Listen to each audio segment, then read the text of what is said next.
Assalamualaikum warahmatullahi wabarakatuh. Perkenalkan, nama saya Leo Valen Saragih dengan nomor NIM 211366059. Baiklah, saya akan mempresentasikan tentang pemetaan kadastral.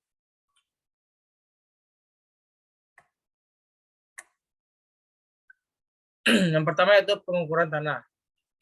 Pengukuran didefinisikan sebagai seni penentuan posisi relatif pada di atas atau di bawah permukaan bumi. Berkenaan dengan pengukuran jarak-jarak, sudut-sudut, arah-arah baik vertikal maupun horizontal. Seorang yang melakukan pekerjaan pengukuran ini dinamakan dengan surveyor. Dalam keseharian kerjanya, seorang surveyor bekerja pada luas permukaan bumi terbatas. Tujuan pengukuran antara lain yaitu menghasilkan ukuran-ukuran dan kontur permukaan tanah, misalnya untuk persiapan gambar, rencana, atau peta, menarik garis bawah tanah, mengukur luasan dan volume tanah, dan memilih tempat yang cocok untuk suatu proyek rekayasa.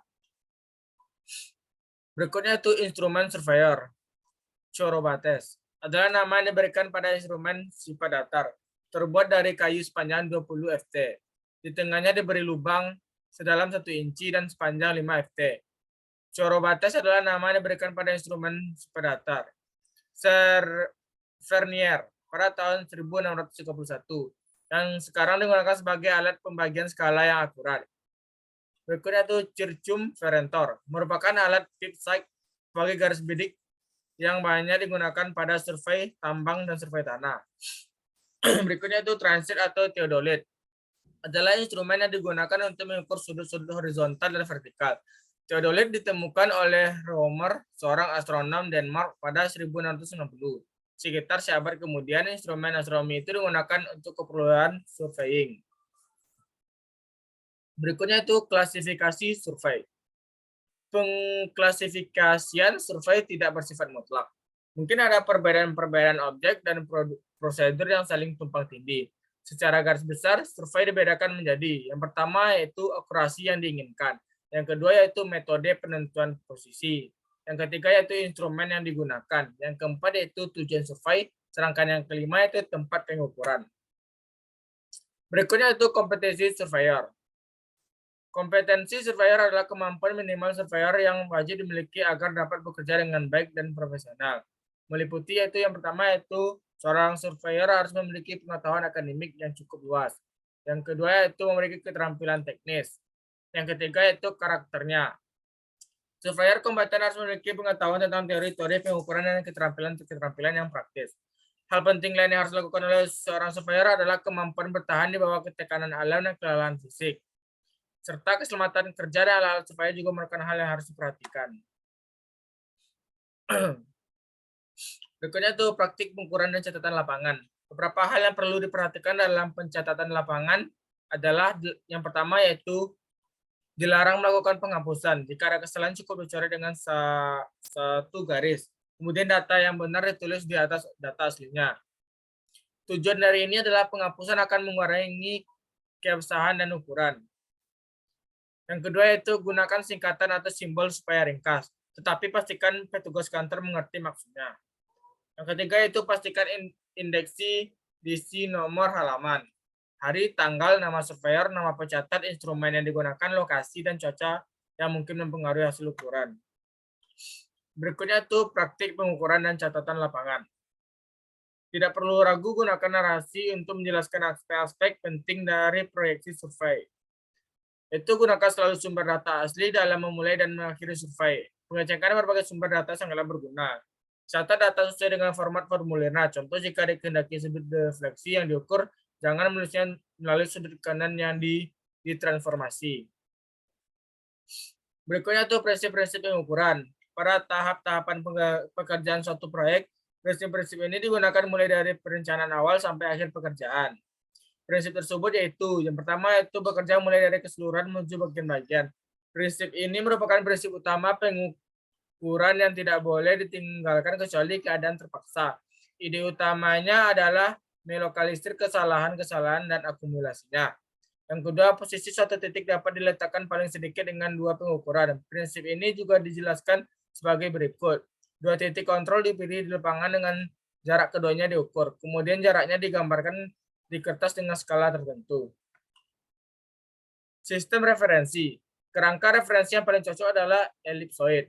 Oblet karena mempunyai bentuk relatif sederhana dan pada tingkat tertentu, mendekati bentuk geoid. Pengukuran menggunakan instrumen yang dilevelkan dengan bantuan gelombang, NIVO. Karena itu pengukuran itu dibuat relatif terhadap geoid sebelum digunakan untuk keperluan hitungan. Setelah hasil ukuran itu harus dikoreksi perbedaan-perbedaan akibat geoid dan elipsoid reference. Seperti contoh di bawah. Berikutnya itu perhitungan planimetris. Ketika surveyor melakukan pengolahan hasil-hasil pengukuran, ia banyak dijumpai perhitungan-perhitungan. Antara lain perhitungan jarak, sudut, asimut, dan koordinat atau perubahan antar besaran itu. Berikutnya yaitu untuk survei pengukuran yang tidak begitu luas. Survei planimetris. Kelengkungan bumi dianggap tidak ada atau bumi dianggap bidang datar. Berikutnya itu jarak. Pengukuran menghasilkan jarak-jarak baik secara langsung maupun tidak langsung.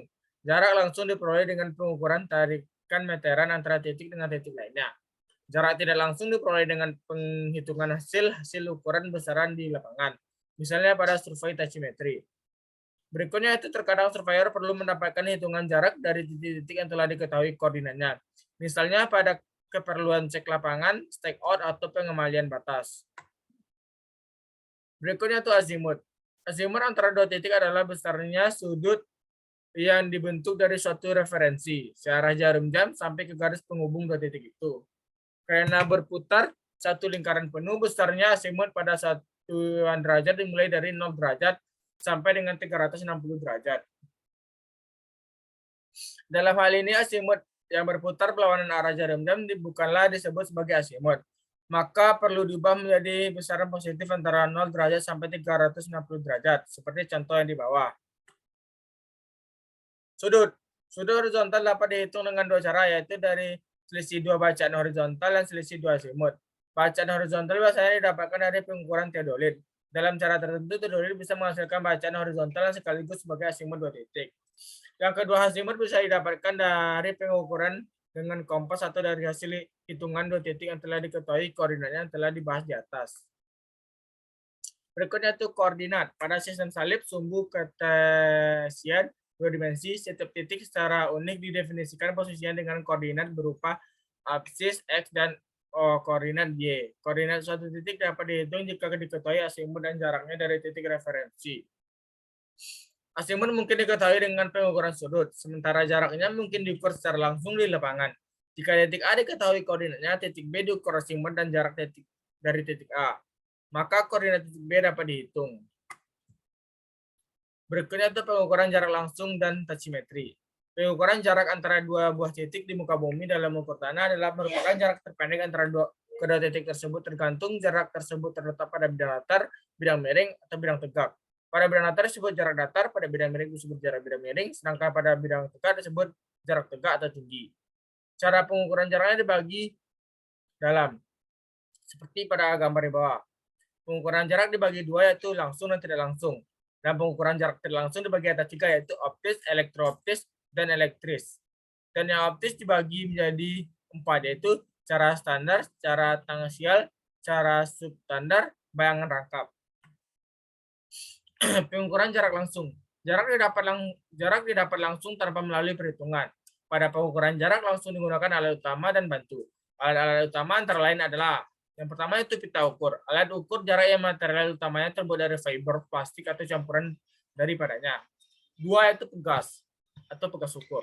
Material utama terbuat dari plat baja. Yang ketiga itu rantai ukur, terbuat dari rantai baja. Panjang alat tersebut umumnya dari 30 meter sampai 50 meter sampai 100 meter. Dengan lebar antara 1 cm sampai 2 cm. Tebal antara 0,1 mm sampai 0,2 mm. Pembagian skala bacaan dari skala terkecil mm sampai dengan skala terbesar yaitu meter. Yang berikutnya yaitu poligon. Pengertian poligon adalah segi banyak yang sering digunakan dalam pengadaan kerangka dasar pemetaan karena sifatnya yang fleksibel dan kesederhanaan hitungannya. Fleksibel dalam arti bahwa pengukuran poligon dapat mengikuti berbagai bentuk medan pengukuran, mulai dari yang paling sederhana sampai yang ke paling tahap yang rumit. Baiklah, sekian dari saya ucapkan Assalamualaikum warahmatullahi wabarakatuh.